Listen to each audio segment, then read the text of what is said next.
Guys, അപ്പോൾ നമുക്കിന്ന് കുങ്കുവിനുള്ള ഒരു ഹെൽത്തി ലഞ്ച് ഉണ്ടാക്കാം. അപ്പോൾ അതെങ്ങനെ ഉണ്ടാക്കാമെന്ന് നമുക്കൊന്ന് കണ്ടിട്ട് വരാം. ആദ്യം തന്നെ ഒരു അര ക്യാരറ്റ് എടുത്ത് ക്യൂബ്സ് ആയിട്ട് കട്ട് ചെയ്ത് വെക്കുക. അതിനുശേഷം ഒരു 2 അല്ലി വെളുത്തുള്ളി, കുറച്ച് ചെറിയുള്ളി, വളരെ കുറച്ച് ജീരകം, പിന്നെ പൊളിപ്പിനായിട്ടൊരു ചെറിയ കഷ്ണം തക്കാളി. അതിനുശേഷം വളരെ കുറച്ച് മാത്രം അരി എടുത്ത് നന്നായിട്ടൊന്ന് കഴുകി വൃത്തിയാക്കിയതിന് ശേഷം നമ്മൾ ഈ കാണുന്ന വെജിറ്റബിൾസിനെ എല്ലാം അരിയിലേക്ക് കഴുകിയ അരിയിലേക്ക് നമ്മൾ ഇടണം. എല്ലാ വെജിറ്റബിൾസും ഇപ്പോൾ ഇട്ടിട്ടുണ്ട്, നിങ്ങൾ ഈ കാണുന്ന പോലെ തന്നെ.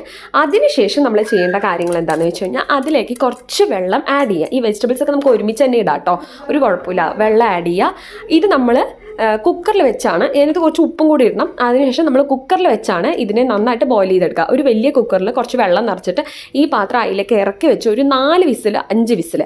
അതിനുശേഷം നമുക്ക് നല്ല വെന്ത് കുഴഞ്ഞ് നല്ലൊരു വെജിറ്റബിൾ റൈസ് റെഡിയാണ്. ഇത് നിങ്ങൾക്ക് കൈ കൊണ്ട് ഉടച്ചോ മിക്സിയിൽ അടിച്ചോ കൊടുക്കാവുന്നതാണ്.